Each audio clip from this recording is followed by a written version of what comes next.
So we've decided that we're going to develop this resource so people could use it when they're wanting to raise awareness within their teams or induction, and we wanted to video the conversations that we've been having on a local level when we were looking at doing training.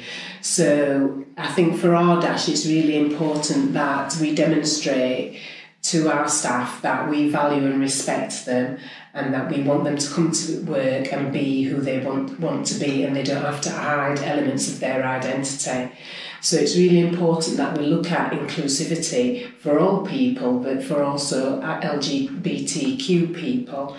We want to recruit and retain the best staff possible, and if we do that, we'll ensure that we have better patient outcomes for our patients and service users.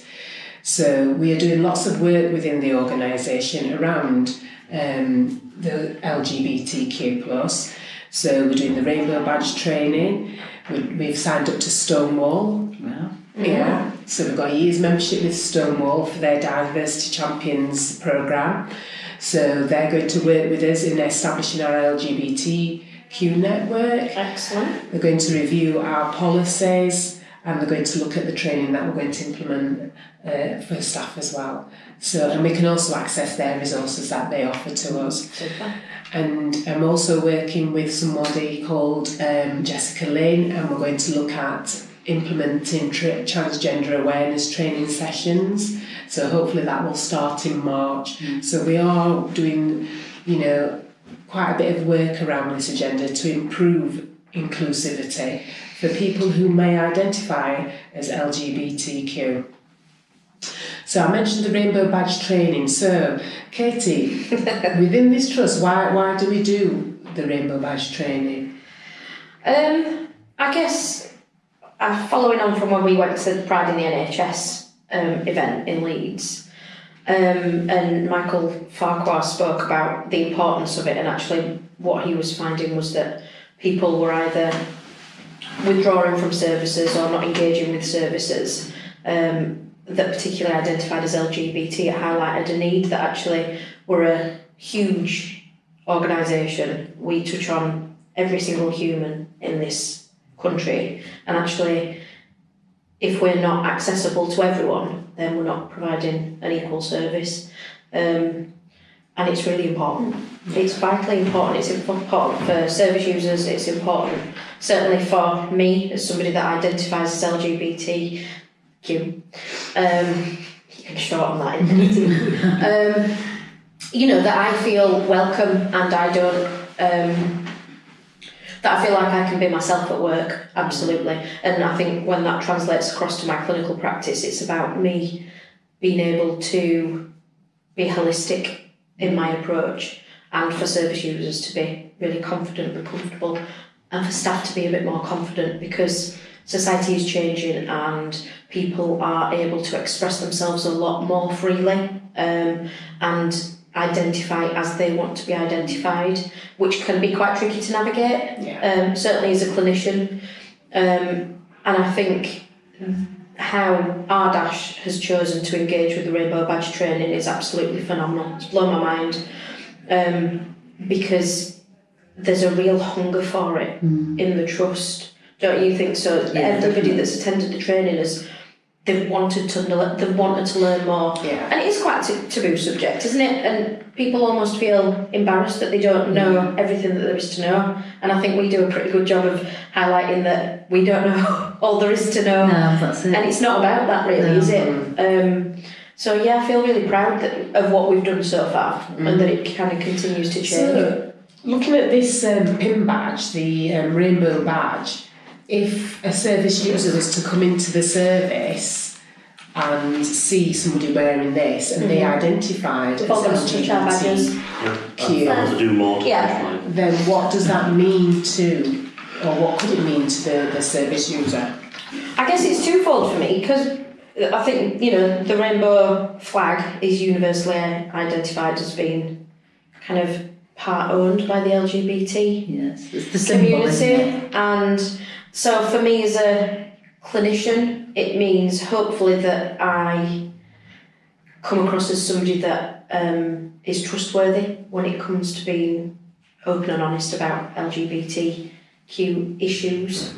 But also I think if I was faced with this as a patient, I would hope that any concerns that I got around LGBTQ, or actually I think just general equality and inclusion, it kind of creates that security to know that who's got it. And certainly in this trust, and I know that there's differences across all the trusts in the UK as to how the training's being delivered, but certainly if I was in Doncaster, I'd feel reassured as a patient if I saw somebody with that badge. Because we know that our staff have done their training to receive this badge, and as a service user or a visitor coming into the organisation, if they've got any questions or they've got any problems or any issues, if they see somebody wearing this, they'll approach them, won't they? I think, it's safe to approach that person. Absolutely. So, And another thing I mentioned that we've got is the staff network. Yeah. And Naomi, I know you've been to the staff network meetings. So, for you, why do we have a staff network?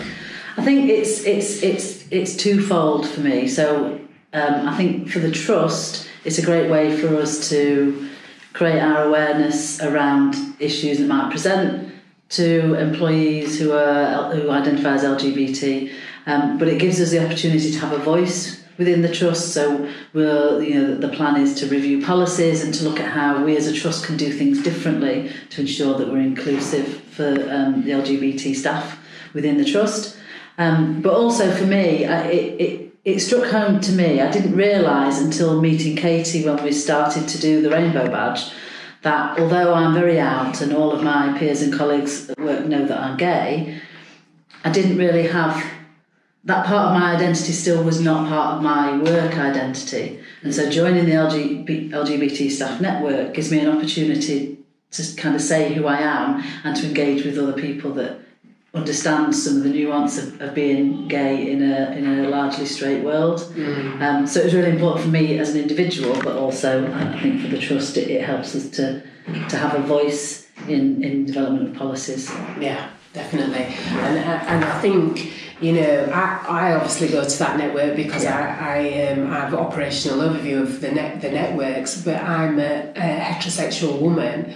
And I know there are some other people there who don't identify as being from the LGBT community. So what does it mean to be an ally, Jason? Why should people go to that? Well, I think it's very important for people who are allies to be included within an LGBTQ space. So naturally you can't hope for inclusion while excluding other people for something else. Like, you can't exclude straight people from a homosexual or LGBTQ space. But it's also very important to be promoting education for people and educating other people and educating yourself all the time. And, Katie pointed out that we don't all know everything, and we're very good at noticing that we don't know everything. And only by including everybody and trying to learn from everybody can we get closer to learning as much as we can, at least.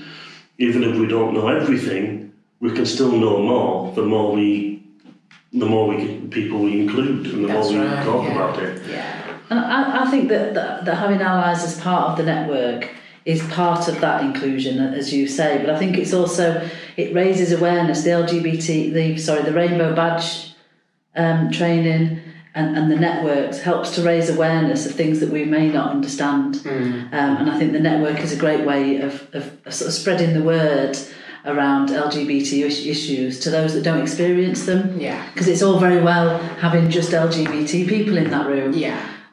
That message will never get out anywhere else, that we might have difficulties in certain areas of our working life or accessing services. So if you include allies, then there's that shared understanding, but also that it spreads that word and lets people know outside of that network what the impact is of the small changes that we might make. That's right, yeah.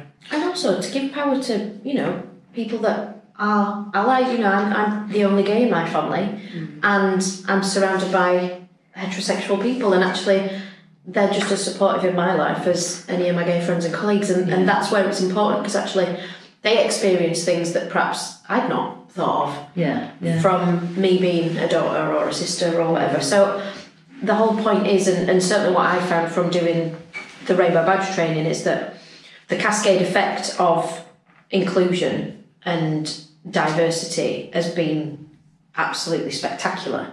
So it's kind of, although I harp on and fly my little rainbow flag, actually what seems to have happened, certainly where I work, is that, you know, tolerance for other issues that might arise, you know, potentially racist comments, that kind of thing. Certainly from service users, you know, the tolerance for that has gone much, much lower, because actually people want to find out a little bit more. And I think that's the same thing. It's just about broadening everything. I think you can't talk about LGBTQ issues without talking about issues around race. Yeah. And I think that's just an amazing evolution and a conversation to be having. Yeah. That's great. And I know when we were delivering the training yesterday, we had a question around equality monitoring and why do we ask questions on sexual orientation? Why should somebody go onto ESR and say that they are lesbian, gay, bisexual, transgender, etc.? You know, what is the purpose of that? So what are the benefits? Why should we update our equality monitoring information, David, do you think? It's a really good question, Virginia. I suppose before I really answer, I want to think about the themes that I've heard in some of the previous answers, that there's themes of education and themes of things being a bit twofold. There's something that's beneficial for an individual that's actually doing the training, or in this case, updating their ESR. But the second fold of that is it's beneficial for the service, for the trust in general. We've got to think about how there are so many different individuals that work in our trust, and how, trying to get my words right now, how everyone's going to have individual needs. I suppose as a trust there's a responsibility to ensure that everyone's been met with equal opportunity, with fairness, with a chance to get those needs met. And it's going to be pretty difficult, if not impossible, to meet those needs if we don't know they're there. So I suppose that, flip back to my first fold, it's like a two-page but for the individual, there's great benefits in that, in terms of saying, well, you know what, here I am, this is me, this is, other song lyrics are available, but this is who I am, and I fit in this way, and this is how I see myself. Saying that to the trust, it allows the trust to say, oh, wow, didn't realise that we had this, that and the other, and so many people who feel they identify in this group, LGBTQ, whatever network it may be, and then be able to say, right, if we have this group of people, this large group of staff who have these potentially shared needs, what can we do to meet those needs? What can we do to help people feel connected? Similar to, I suppose, what's been said already about maybe not necessarily knowing if there are other people within the trust who might have faced similar difficulties or issues, and just allowing them to be a space through identification, through that inclusion and equality monitoring. Well, what would you say if somebody said, well, why should I say, you know, how I identify myself? Because if I identify myself, somebody might disadvantage me, or they might discriminate against me. What would you say to that? I think it's a really tough thing for anyone to do. It requires a great deal of fortitude and courage to be able to say, this is who I am, and to be able to take that in your hands and say, this is me, and there's a chance and a worry that I might be disadvantaged. But as a mental health practitioner, I would always argue that, is that a worry? Is that a realism? What's the chance that you won't be disadvantaged? What's the chance that actually there might be something to gain from this? I think for me it's about, I think you're right, but I think that what the message the trust is trying to give is that it absolutely doesn't want to disadvantage people. And for me, the network, the Rainbow Badge training, and being open and honest in terms of what I put onto ESR, it gives me a sense of validation.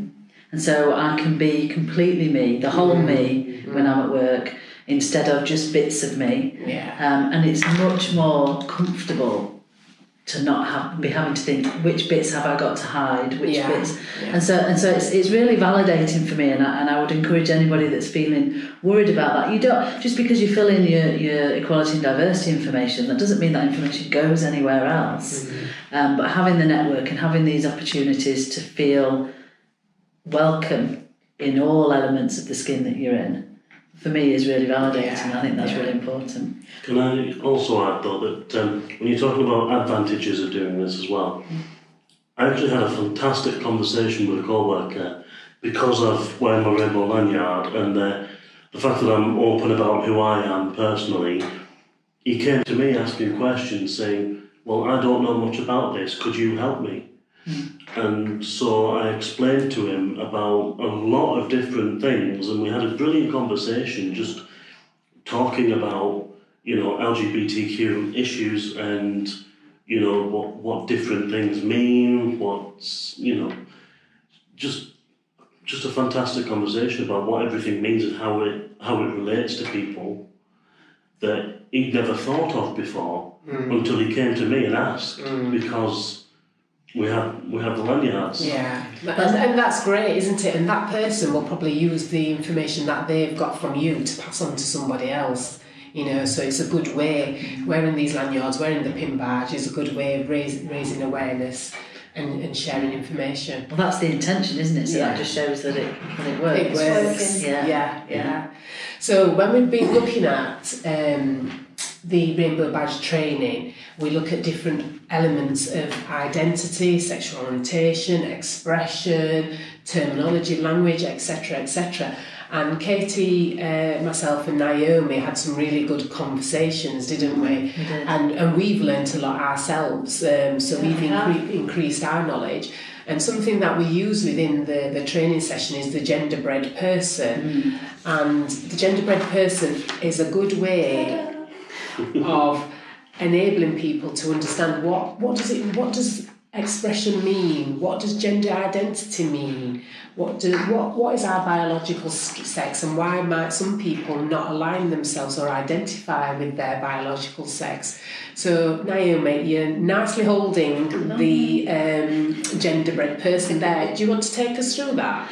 Yeah, it's a really good resource. It's good for exploring your own identity, but it's really good to use with clients as well, because it does break it down. So I think sometimes we think of our sexuality or our gender to be the same thing, and actually they're all very different. So what the gender-bred person kind of does is breaks it down for us. So it starts off with a gender identity, and that's about how we feel. There's a graphic as well as a sort of a sliding scale, and our identity is about how we feel. It's irrelevant towards our sexuality. Our gender identity is about who we feel we are, regardless of what our biological sex is. Do I feel female or do I feel male? And it's an innate feeling, and this gives you a chance to plot that, because it can move, it can be fluid. Some people feel more masculine some days and more feminine other days, but some people are in a really fixed state. But this is a really good way of plotting it. And that's where gender fluidity comes in, isn't it? Absolutely, yeah. So people move along a sliding scale in between female and male. Yeah. Or someone who might describe themselves as non-binary or gender fluid might move about, or might just sit very comfortably in the middle there and never really move. It's very individual, but this helps to understand yourself, but also it helps other people to understand what you're experiencing. I see that it's got gender queer on there. Yeah. And we, when we use that in the training, queer, people say, isn't that a taboo word? Yeah, it's one of those words that historically I think has had really negative connotations, but in more recent times it's kind of been reclaimed by the LGBT community, and so some people will use that word to describe themselves.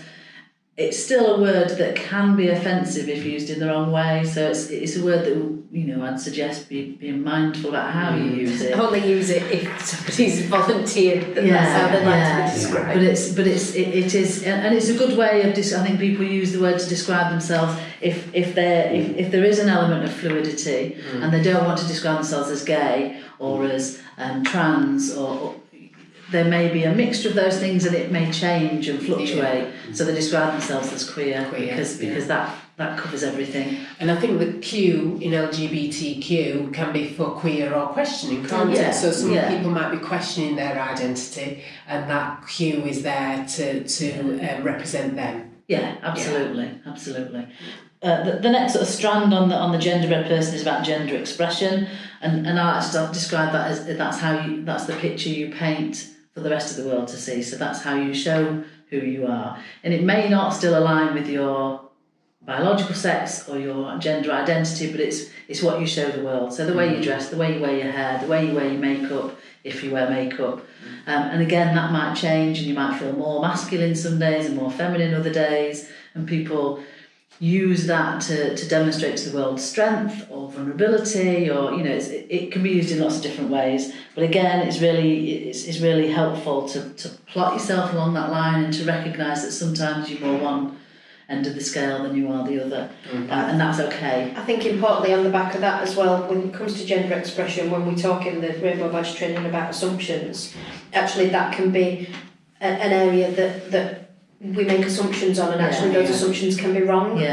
And where the importance with the Rainbow Badge training about trying to be aware of your own, I guess, biases and your own assumptions that you do make, because you could have somebody that presents to you at that moment in time as very feminine, but actually you might make assumptions based around that are completely wrong, and I think that's where the Rainbow Badge training hopefully really highlights that. So you might identify, say, as male, but you might present yourself in a much more feminine way, because they are two different things. Your gender expression and your gender identity are two different things. But you could be straight and assume that I could assume that you were gay because you were more feminine, and it's a minefield. Yeah, I was delivering this training earlier to my team, and there was a lot of that when we looked at pictures of people and made assumptions. Everybody that dressed or appeared in those pictures to be heteronormative and gender normative, the assumption was that they were straight.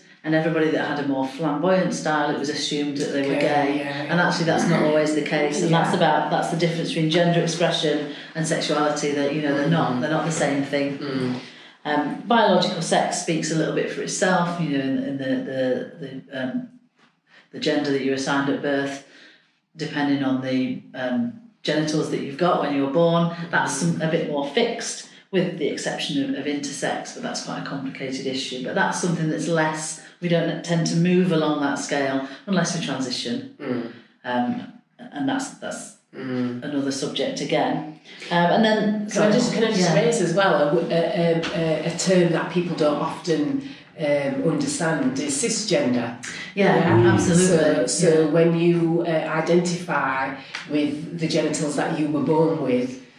So I was born as a female, and I identify as a female, so therefore I'm cisgender. And I think it's really interesting that most people know what trans means or have an idea of what trans might mean, but most people don't know what cisgender is, and yet most of us and then feel really embarrassed that they don't know. And actually the majority of society are cisgendered, and yet they don't know that they're cisgendered. So it's really important. That's where I think the Rainbow Badge training again is really helpful. I'll hold my hand up and say, when I first heard the term cisgender, I mostly heard it in a negative context from a lot of people for some reason, and I thought it was an insult.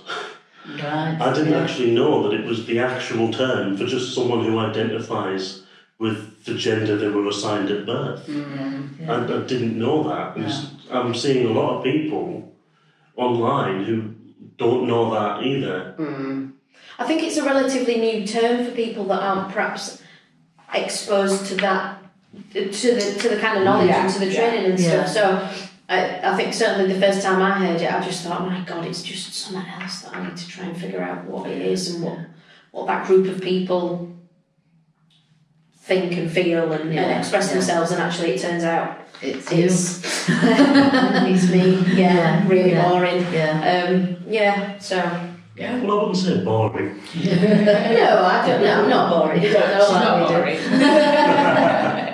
And then the last one on this sort of sheet is around sexual orientation, and it's really useful, I think, to separate sexual orientation from gender, They are two separate things, and it's really important to acknowledge that. Yeah. And again, this is a scale from someone who identifies as heterosexual, as heterosexual right the way down to, it says on here, it says homosexual, which I know it's a term that we don't really use, but someone who would identify as gay, as bisexual in the middle, but we're also aware that there's lots of other sexualities that sit along this line, that should be acknowledged. Yeah, like you.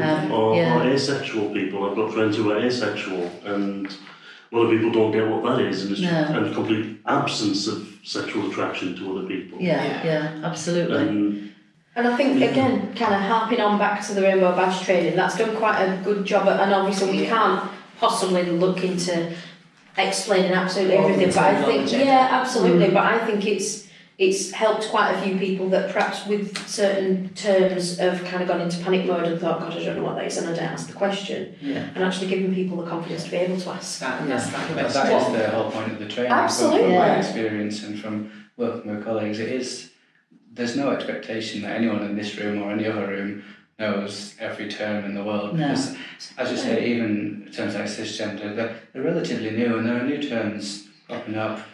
Probably as this video is being recorded. And we can't possibly know them all. However, being able and being confident enough to have some sort of courage to ask the question, say, you know what, I don't know this, Absolutely. but give me 20 and minutes. there's no expectation to know everything, is there? It's just understanding that people might identify in different ways, and there are different terms to explain what those identities are, and then just trying to raise our own awareness and be interested. Interested. What does that mean to you?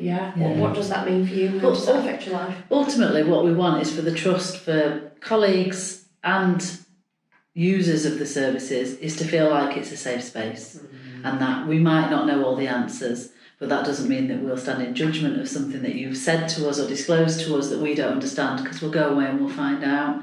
And I think that's the pack that we give out from the Rainbow Badge training. It has some signposting information in there and some useful websites, because we don't all know everything, and it is an evolution, but there are places where you can find the answers, and actually we're safe people to talk to who might not know, but we'll try and find out for you. So looking at experiences of LGBT people in the workplace, what are some of the microaggressions people might experience, and how can we deal with them? And also, how can we not out our colleagues in the organisation as well? What are the do's and don'ts, do you think? That's really tough. I think everyone's going to be so different, an individual, that it really must vary person to person about what they might interpret as microaggression. I can reflect on examples of assumptions being made in the workplace of when people use gender-neutral terms about significant others or partners. The colleagues may jump to assumptions, right? Well, they've not used the gender, so it means this, or they've not used gender, so it means that. That can be really difficult to sort of then backpedal and go, hang on, wait, why have I said that? Or why are they assuming this? Or why am I assuming that? It can be really awkward. As I say, I think it's a person-by-person thing, but just, I suppose, enabling people to access the right degree, or I suppose any degree really, of information, of, as you said, about the training, Jason, just to get that education out there so that people might feel able to take themselves a bit of a step back and maybe just not jump to those assumptions, putting a bit of onus back onto everyone else, really, I suppose. I've had a number of questions in the past that could have benefited from some education like that. Like the amount of times that I or my wife have been asked, well, wait, but you're married to a woman, so you're heterosexual. I'm like, no, I'm not. What I heard a while back is simply, some people like cakes, some people like pies, some people like both of those, some people like none of them. Yeah. And that's one way to look at sexuality as well. You know, some like men, some like women, some like both, some don't like any. Some like people who are non-binary, some don't care about gender whatsoever. The only really interesting cake with this kind of frosting. Yeah. But then it does still exist in the work. I can remember when I first started for the trust, and the information kind of got to me second and third hand. I think once I'd worked there a while and they understood that I was really open about my sexuality, and actually I was pretty open to banter, and there'd been a comment made after a bit of Facebook stalking, I think, that because it was pretty obvious that I was gay, it'd be alright, they didn't need to worry about maternity leave for me. And lo and behold, my wife at that point was pregnant, so I had to go on paternity leave. And actually, had I been a different person, that could have been quite damaging, potentially, to have overheard that. And actually, and I thought it was funny, one, that somebody would be that naive, and kind of hoped that it was very much said tongue-in-cheek, and I'm alright about that level of banter with people that I know. But actually, I guess, and that's the type of thing that we talk about in the Rainbow Badge training, isn't it? About being aware of your audience, and that actually probably quite a throwaway comment said to the wrong person can be really quite isolating. And actually, one thing certainly that I hope to come out from the LGBT network is things around, you know, the whole notion of paternity leave, and it's all those little things that actually, although they weren't barriers for me at all, actually potentially could be.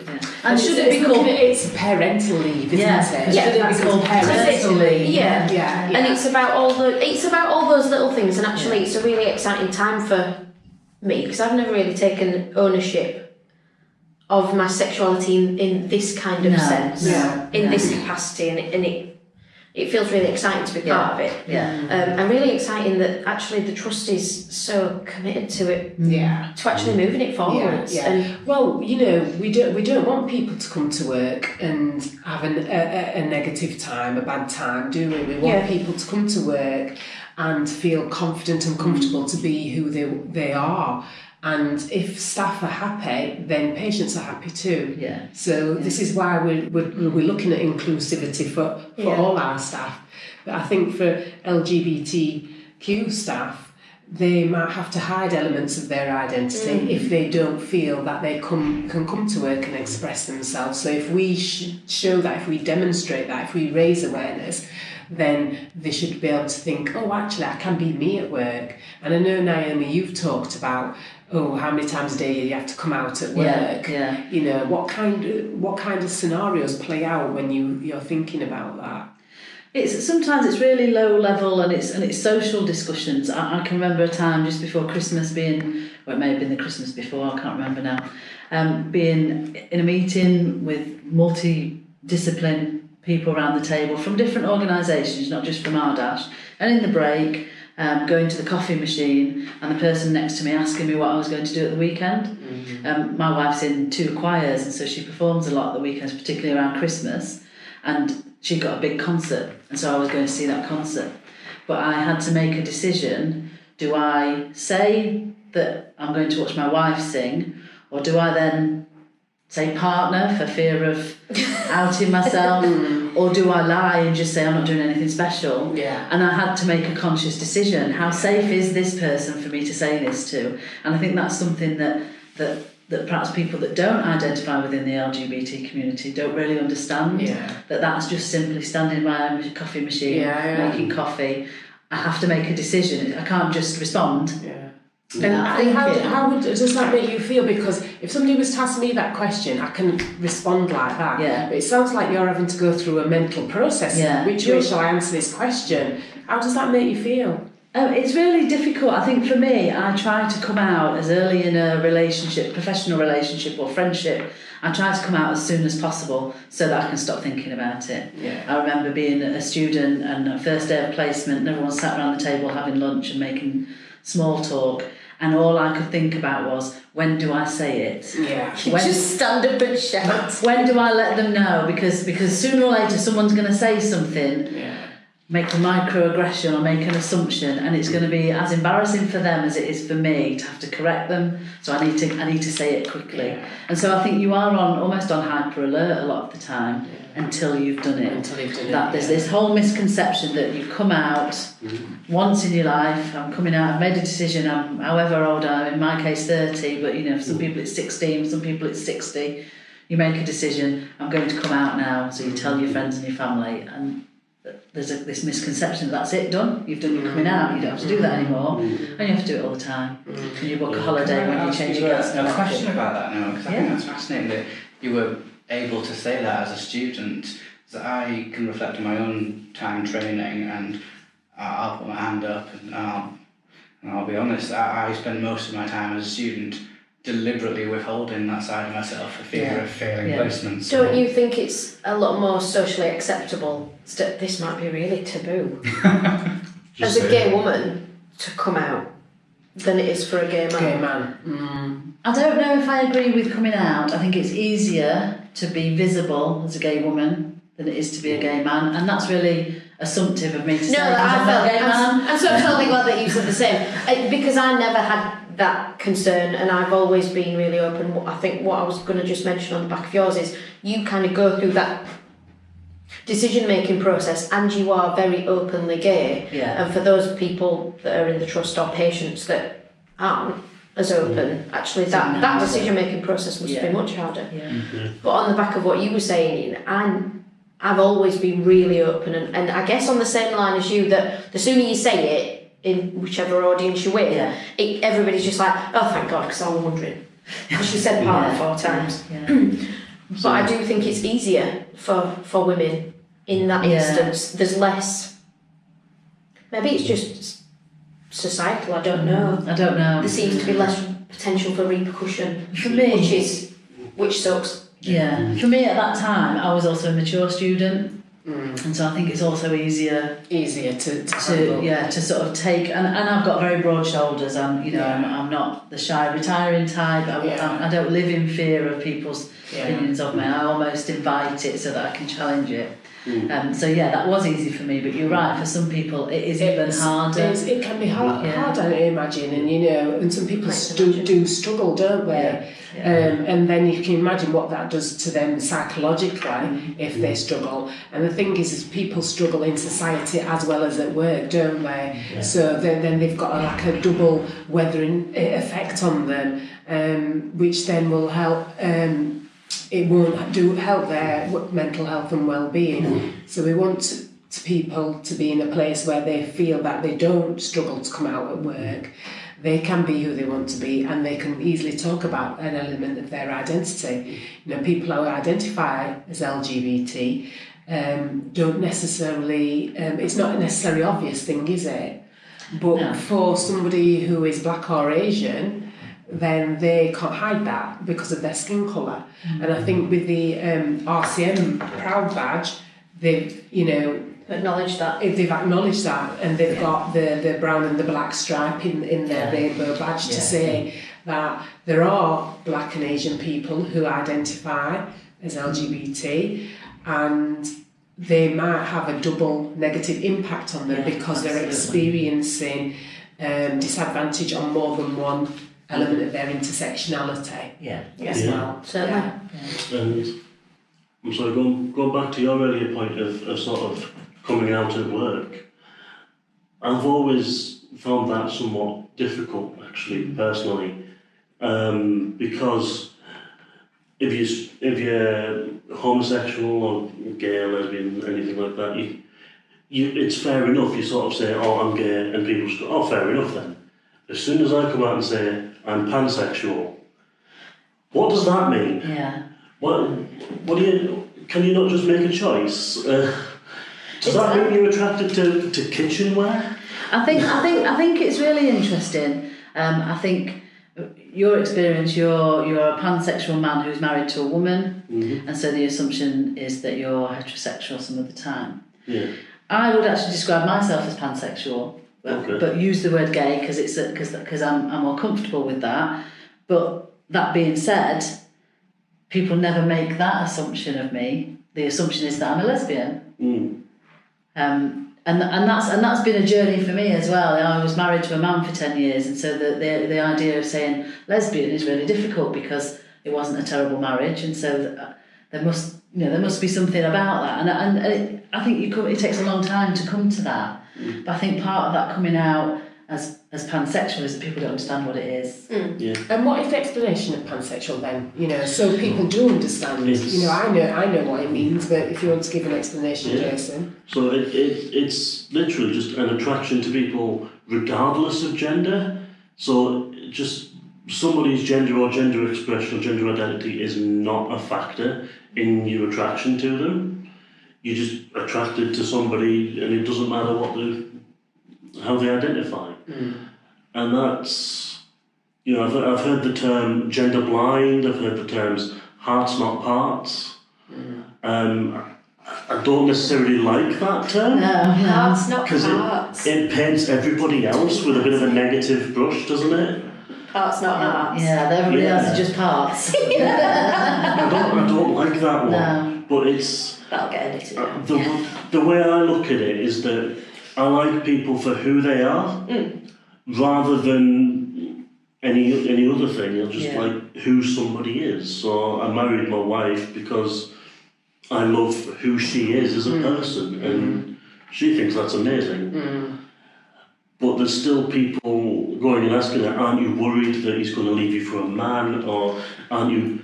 Does this mean he's straight? I think there is an assumption about again the LGBT community that we are a more promiscuous community and a less trustworthy community when it comes to relationships, which again is a bit of a ludicrous assumption to make, because I know lots of promiscuous straight people. It makes no difference. Your sexuality doesn't denote what sort of behaviour you're going to have in terms of the way you have some relationships. So shall we have a quick look at language? Because we've used things like lesbian, gay, homosexual, straight. I think with language, it does change a lot, doesn't it? And it's about what we're used to, what we've grown up with, but how language has changed, how it's expanded and extended, and what can be acceptable and what can be offensive. As well, so gay describes people. It describes men attracted to men, women attracted to women. We've got the term lesbian. Some women which it describes women who are attracted to women. They're comfortable with that, but some women might not describe themselves as lesbian. They might describe themselves as gay. I can remember years ago when I first started working in this field, saying straight was the norm, but it wasn't acceptable. It was heterosexual, but now we sometimes use the word straight. So I suppose we need to bear in mind that the language we use may offend some people and it might not offend some people, and not be scared to use language. But if somebody does say to us, oh well, they don't like that, then we don't use it again. And just be aware of that. As with anything else that we talk about, if somebody says, well, this is the more acceptable term, then we learn to use that acceptable term. Yeah.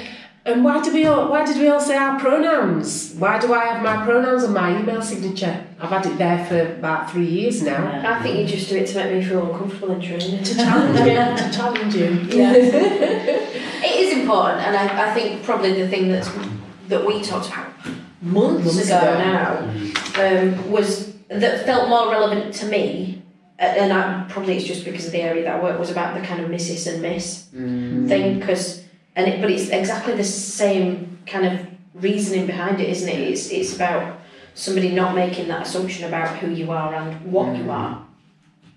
So I hate being called Mrs. because I'm going through a divorce. I want to be a Ms, which then means I'm gay, most definitely. Yeah. But I hate it when people call me Mrs. So I can't even begin to imagine if somebody misgendered me on my outward appearance. Because Well, I think it's lazy. Yeah. I think it's just a snapshot judgment on somebody. So if you're aware of somebody's pronouns, you know how to address them, don't you? And you know, and it limits the opportunity for bias and making assumptions. And like we were saying yesterday when we were doing the training, like if you want to use they and their and them, if you're unsure of how somebody identifies, then you're less likely to cause offence, aren't you? Yeah.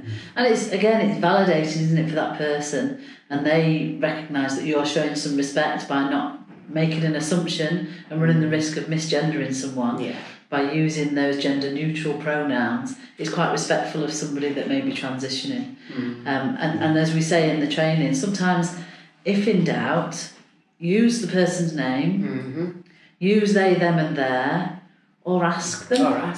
Because sometimes being asked is also really validating. Absolutely. And saying this person, one recognises that I might have different pronouns and is willing to use them. Yeah. And isn't frightened to ask. Absolutely. And that's, I think that's really important. Absolutely 5 million times. Yes, you have. Sorry. And I think sometimes, when we book into clinics and things, and we have to fill in triage forms. I think there's some learning for us as a trust in how to do that, and in a way that acknowledges people's gender assigned at birth may be different from their identified gender, and the name that they've got on System 1 may be different to the name that they choose to use. And we should be trying to acknowledge that so that people know that we accept them for who they identify as, rather than the names and the gender that was given to them before they knew who they were. So I think that's some of the things that the network can do. It's some of the things that we can do separately in our own services. It's and pronouns is just the starting point of that. I think. And I think that extends wider as well. Just from, I think I've kind of vaguely mentioned it when we were chatting before about students as well. And there's often disparity with students that we've got coming through our trust that are transitioning, and there's disparity between how they present and what they call themselves specifically, and identification on like System 1 cards, smart cards, and how we support that as a trust, because I think that's a huge bit of work that's going to be quite exciting, I think, to start unpacking, but actually will make hopefully that experience for students who identify as LGBTQ a bit more seamless. And I suppose, to kind of go back to your point as a student, it's about how we facilitate as an organisation so that students do feel really comfortable to be in that environment, to be able to say, this is me. And I think that's it, isn't it? We want people to feel comfortable. Yeah.